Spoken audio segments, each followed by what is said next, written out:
Hello there, morons. It's Victor, King of the Morons. This is actually an interview request. I was supposed to do this live with a gentleman named Adam. I will not say his last name for his own safety. Apparently he was going to interview me over Skype, but he's having computer problems, technical problems. So I'm going to go ahead and answer the questions. They're actually really good questions. They're really interesting questions. So. And I want to thank him for asking me decent questions because, you get a lot of redundant same questions, and these are actually pretty new. So if you're interested, stick around. Although I'm sure his professor will not enjoy this. I think his professor is going to contact me and ask me if I was intoxicated during the interview, and I'm going to assure him that I was not. This is my first shot of whiskey for this evening. This is, of course, a Japanese bottle of Hakushu single malt whiskey, which is pretty good, pretty nice. Got this from Regan and Kazuko for my birthday, and I'm going to be sipping this as I answer these questions. So please join me. This is, of course, a laundry video. If you don't know what that is, you no longer need to look at my beautiful visage. Just go ahead and do your laundry while you listen to my answers. I'll read the questions and the answers. First question. Although some might say that you are brash and a bully, I think you are just a big teddy bear that wants to help people. Whether it's helping people with their Japanese, English, or Spanish, or schooling random strangers on where smoking is not allowed, or even breaking up domestic abuse at your own peril. Why do you feel such a great need to help others? I'm a nosy son of a bitch. Many years ago, I was in a, what do you call it? I had lost myself in a relationship with a woman that I was very much in love with.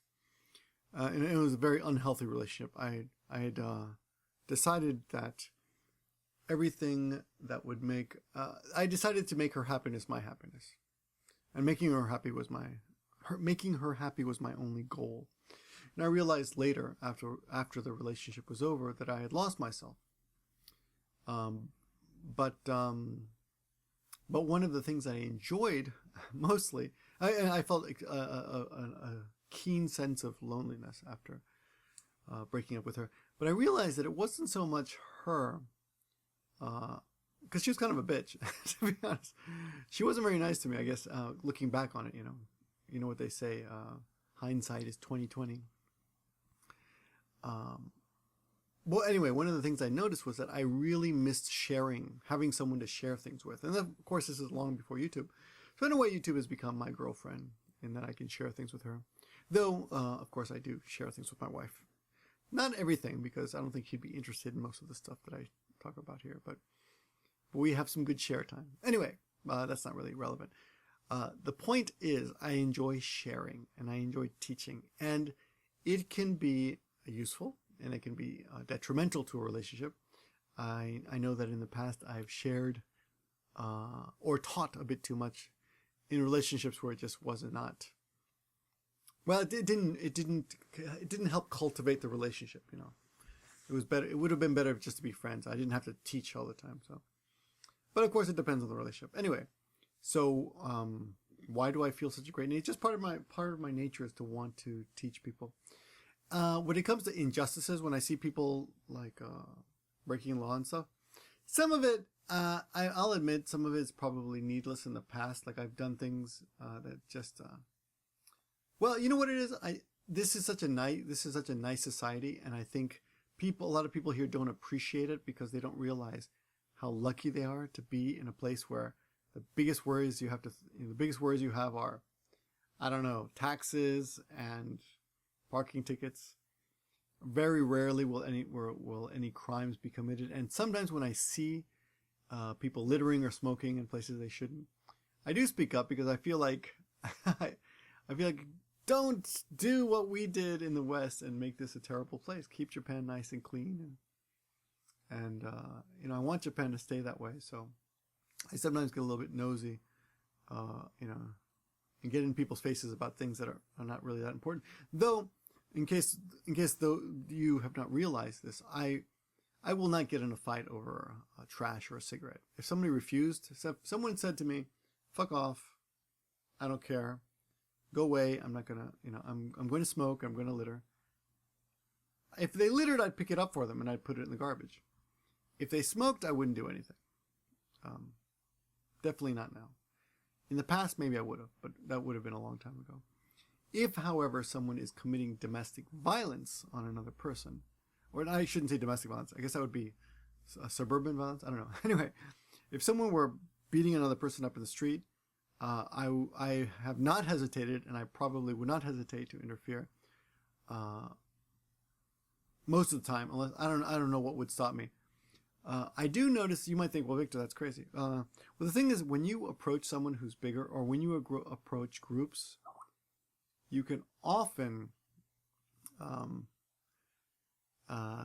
psych them out by just being there, I've noticed. So I've walked up to groups of construction workers, and they're all like huge, right? Not all of them, but they're all my size or bigger. And I've just said, hey guys, you shouldn't litter here. And they're usually, the thing is, even though they're big, they're really friendly or apologetic. And the other thing is, I've done this a couple times. Once in a while, there'll be one guy in the group that looks at me like I'm crazy. Like, are you kidding? You're really coming up to us, and telling us to stop behaving this way, like smokers and stuff. But I think what they are thinking is, I'm insane, and nobody wants to get involved with an insane person. I mean, that's for sure. So that's the first question. Second question, number 2. You said you didn't expect to stay in Japan for more than a year. This guy did his homework, by the way. Adam, you did your homework. So when did you figure out that teaching English as a long-term career wasn't such a bad gig compared to becoming a college professor? Well, of course, probably becoming a college professor would have been much better. I'm sure they get a lot of fringe benefits from students. Just kidding. Co-eds and all that. But no, seriously. To be honest, it was never like that. It wasn't really a question. I fell in love with a woman and decided I was going to stay. And I put in a lot of time studying Japanese. Like I enrolled in full-time Japanese classes, and I tried hard to fit in and etc. I did a lot to adapt to this life. I became the head teacher of a school, so I had a pretty good gig going, and I was doing well. So, I never really thought, oh, it's a bad gig. I was there at the peak of what is that noise? At the peak of my Eikaiwa career in those days, back in the day, when I decided, to stay. I think I was making up to $7,000 a month, and I had a lot of free time, and I was having a lot of good time, a great time, with my girlfriend and all that. And that's what happened. So, number 3, why do you think you've been so successful running your own school? Is it more work ethic, natural ability, or confidence? First of all, it's not so successful. I've got one school, that's it. It's enough. I'm quite happy with it. We have specialized classes. We teach 90-minute classes. A lot of other schools teach 50-minute or 1-hour classes, and they charge less because, of course, you're paying for less. We teach, long classes, and we target students who are really interested in improving their English. So I do have work ethic, quite a bit of it. I mean, I would prepare hours and hours for my lessons back in the day when I didn't know. Not that I didn't know how to teach, but I didn't have so much material, so I spent a lot of time preparing my lessons. Nowadays, I don't have to because it's all here. I can go out with a whiteboard and I can probably make a lesson out of anything. I'm really good at it now. Natural ability, partially, I suppose I had some, but I knew how to improve my English, teaching, that is. And my English as well. Actually, you become a better student of English as well by teaching it. Confidence and humility are both important. It's important to be able to say, I don't know, when you don't know. And to say, I'll come back, and don't pretend you don't. But it's also important for the students to trust you, and for the students to trust you, you have to exude some sort of confidence. If the students don't think you're confident, they're not going to trust you. Your students have to believe in you. So I think I've developed that. I think and it doesn't always work. I've had few students who only trust professors who've written books, and they'll come at me and they'll present me, oh, this professor, this, and it'll almost always be inadvertently, not inadvertently, it will almost be a Japanese professor that they're quoting. He got a PhD. I don't care. I'm here to teach you conversation, and you don't trust me? Well, that's a problem. So, number 4, you lived in New York City for 6 years, graduated from NYU, drove a cab. So even though you have lived the first 23 years even though you've lived the last 23 years in Nagoya, are you still a New Yorker first? Yes. Sadly enough, I still feel like I'm a New Yorker in my gut. What can I say about that?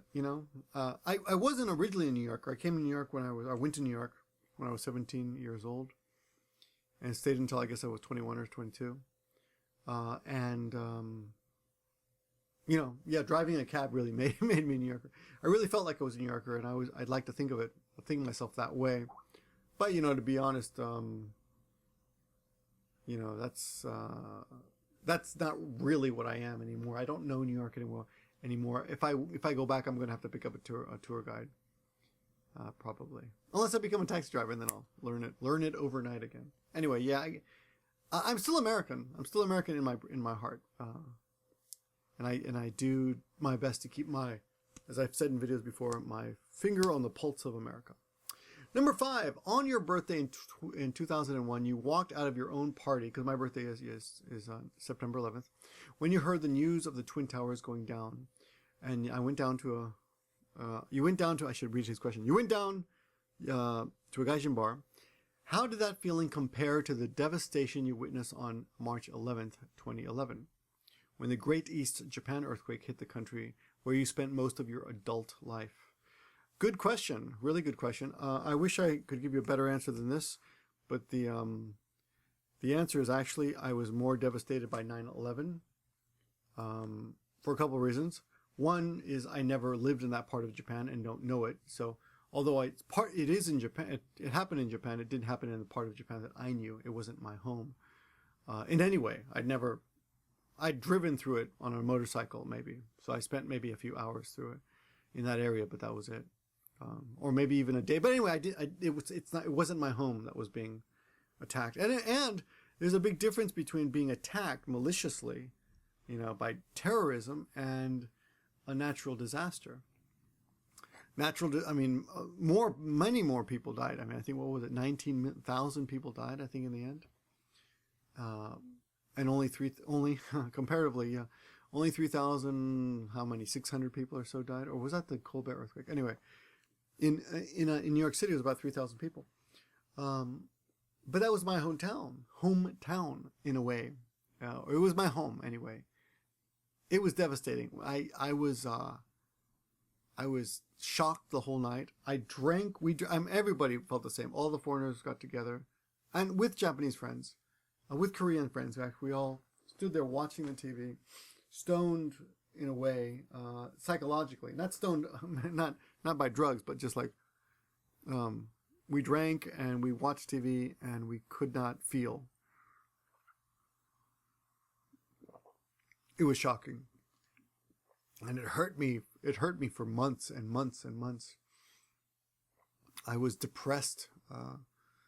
And I only learned years later that kind of reaction was normal for people who lived far from New York, ex-New Yorkers. There was an article somewhere about other people who had the same experience I had, which was being ex-New Yorkers, but feeling a great loss and a deep depression. So it didn't stop me from doing things. It wasn't that bad, I suppose, comparatively, compared to other types of depression that people have. But it was tough. Yeah.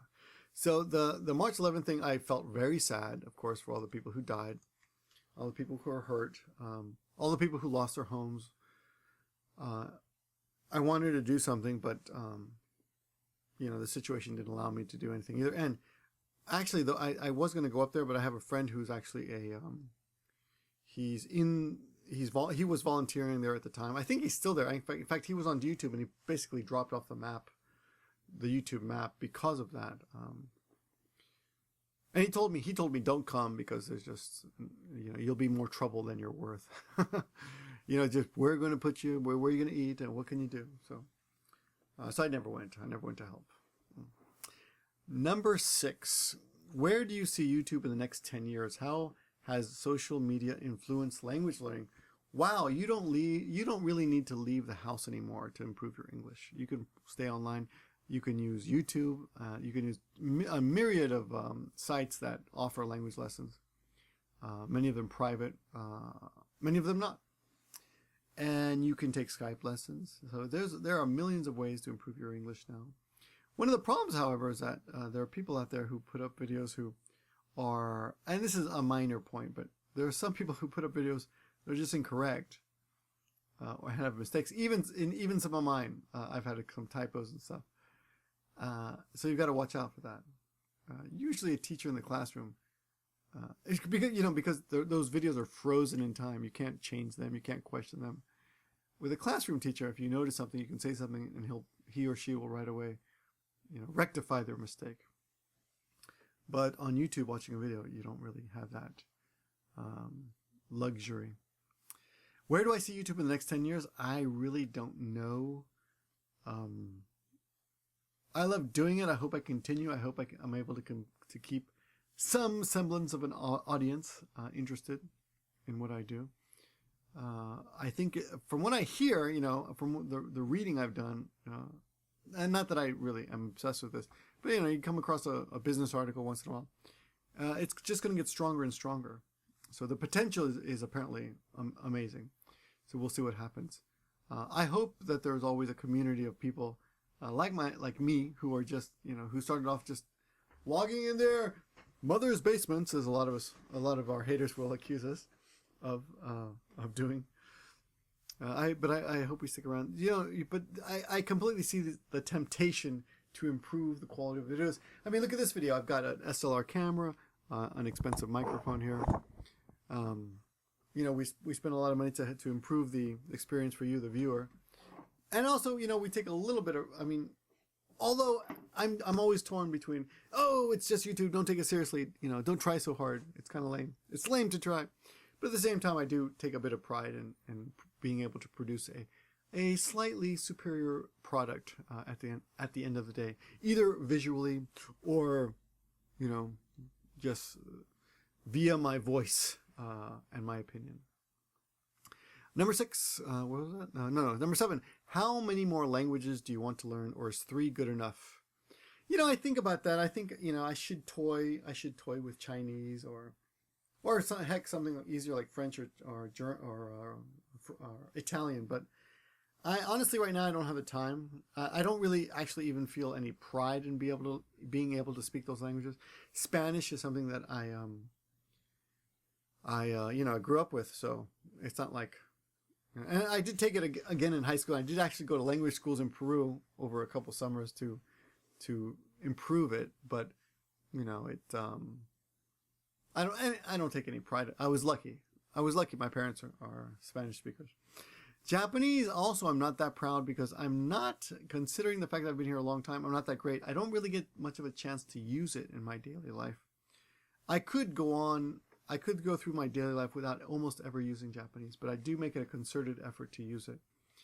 So I wouldn't say I'm proud of it. I wish it were better. That being said, it is better than 95% of all the other foreigners, but that doesn't mean much because a lot of the foreigners suck and they don't try at all, or they learn just enough to pick up girls, or well, I'm not necessarily, but yeah, sometimes yeah. Okay, number 8. Let's see. Japan has a bad reputation for learning foreign languages, even worse than America. So, do you think there has been any improvement in the last 20 years? What do you think needs to change? Yes, but not much. But there has been some market improvement in that I see a lot of kids who are really good at English now. And I didn't see that in the old days. I didn't see kids who were really fluent at an early age. Even high school students who are really, really good at an early age. That's improved quite a bit. We've also seen companies that have made, like Rakuten, that have officially made English their official company language, and everybody who works there must use it in their everyday correspondence. I think that's a real big improvement. But when it comes to day-to-day language, no, it's still not very much better. Though today I was at a convenience store and I don't know why, but this guy drove up in a red car and he parked and he saw me standing outside. I was just getting onto my bicycle, and he had a beautiful little red, I guess it's called an MG, a little mini Cooper. And I said, "Nice car," and he said, "Thanks." And to be honest, I thought he would be like, "Huh?" But I mean, it's not a big deal, right? Nice car, but he could understand it, and he reacted quickly, so that was cool. I don't think I would have seen that back in the day. Number 9. What advice would you give yourself if you could go back to any point in your life and talk some sense into a younger, better-looking Victor? What? Better looking? What advice would you give yourself? Okay, don't ever put on weight. I don't know. Take care of your... I took care of my teeth, but I should have taken care of my teeth even better. Take care of your teeth. That's true. I hate to say this, but I guess as much as I did enjoy it, those motorcycle accidents really fucked up my back. I've been in 3 major, pretty good motorcycle accidents. Never broken anything, but really screwed up my neck. I guess I would say don't go driving in the rain on that particular day. I wish I could take back those motorcycle accidents. What advice would I give myself? Learn the guitar. Study Japanese harder. Yeah, don't take yourself so seriously. It's okay if... Yeah, one of the things I've learned in life is I am what you say I am. And I was thinking about that today. And I was thinking about Shakespeare saying, a rose is a rose. A rose by any other name smells just as sweet. I think that's how it goes. But the point was, it doesn't matter what you call something. Everything retains its qualities, its identity, despite what whatever label you choose to use on that thing. So you might think, Victor, you're whatever way you want to call me. You're a loser, you're an idiot, whatever. You can say that, you can use that label, but it doesn't mean I become that just because you use that. So when you think about it that way, you shouldn't get upset when people insult you. It doesn't change anything. It's just a word that they throw at you. It has no real physical effect on your body. Now, of course, if you care about the person who's saying that, then you might be hurt. But what I'm talking about mostly is people who don't know you. People who don't know you will not say that because they don't know you. But if you know yourself, you shouldn't worry about that kind of criticism. So I think I've learned to take criticism better. I would say I wish I could have told my younger Victor that. One thing. I also would say other advice is don't go out with so many girls, especially when you're brokenhearted, because you'll only regret it. That would be another piece of advice. I say that with all seriousness. I think a lot of guys they don't realize that. In my opinion, maybe this is just me, so I'll just speak for myself. In my opinion, I think promiscuity only hurts your soul. So I highly recommend people not bother with that. All those notches on your belt are not worth the shallowness you'll feel later, in my opinion. Number 10, last one. You said yourself you were quite the bookworm growing up. Have you ever thought of writing your own book? Maybe the autobiography would be called Memoirs of a Moron. I'm going to accept that offer on the title. And it says possibly a language book too. Actually, I have thought about, I know so many tricks on how to teach English effectively, how to get certain points across to students. Because you encounter the same problems again and again. What's the difference between look at, see, and watch? What's the difference between listen and hear? What's the difference between a dozen different words? And how do I get students to remember this, etc. I've got all these little tricks for that I've basically developed but never really written down because I developed them just by teaching. So yeah, I think it would be good to write a book. My wife's always telling me, you should write a book. Hemingway said everyone has a good book in them. I was talking to D.W. Jackson the other night, and he said, at least At least we got at least one, and he's a very successful writer. If you don't know him, he's giving away a trip to Japan, by the way. Which if you're willing to, if you're interested, you should definitely check out the link. I'll throw it in the description because I've mentioned it. But and I really should make a separate video for that one. That's a great deal for everybody. Anyway,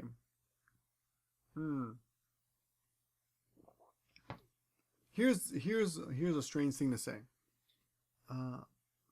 I could write a book because I think I've had a pretty damn good life. I've experienced a lot. Of course, I haven't done as much as many people, but I've done quite a bit more than most people. I've gotten a lot accomplished in life. I've had a good life. I'll have my firstborn child. He or she is scheduled to be born February, so that's also coming up. I guess I shouldn't want. I should probably try to live until I see the kid. But and of course I'm not like I'm suicidal or anything, but I've had a pretty good life, and I think the point being that I think I could write a book. I've got a lot of things I could say. I've learned in life. So yeah, I have thought about it, but I thought it's a bit early. I'm not that old yet. I'm only middle-aged, so I think I still got some time to work on that. I'd really like my father to write his book because he's got such a fascinating story. The things that he grew up with, things that happened to him in his life, are, I think, much more interesting than the things that happened in my life. He crawled out of, Peru. Let's just say that you can interpret that in any way you want, but he crawled out of Peru. I think that's pretty cool. That was pretty impressive. So I'm very impressed with my father. I wish he would write his own book. Dad, I'm going to send this to you, and you should definitely write your own book. I keep bugging you, but you'd rather watch The Walking Dead or Scandal or whatever you're watching these days. Anyway, that's my video for tonight. Thanks for watching, guys. Thanks, Adam, again for the questions. They were excellent questions, actually. Really interesting questions. It was a joy to answer this. I was honestly dreading doing this because people asked me to do this. This is actually my second interview today, believe it or not. The other one I did for Steve Miller, who is he's also known as Chi Ranger. He does a Asian news podcast. Did it this afternoon, and I was thinking, and he's basically a pro, and I was thinking, I got to do some kids book report, but you came up with some really good questions, so thanks again. Thanks everyone for watching. Feeling pretty good. I don't know why. I think these were great questions, and I think I was able to even learn a little bit about myself. Yeah, using this great medium known as YouTube to bounce a few ideas off. And I highly recommend blogging to everyone who is looking to develop their own personality, because I think the more you talk, the more of you that comes out. So even if you never upload it, just making the videos and watching them back will help you. Though these days, to be honest, I don't watch my own videos very much. True story. All right, thanks for watching, and I will talk to you guys soon.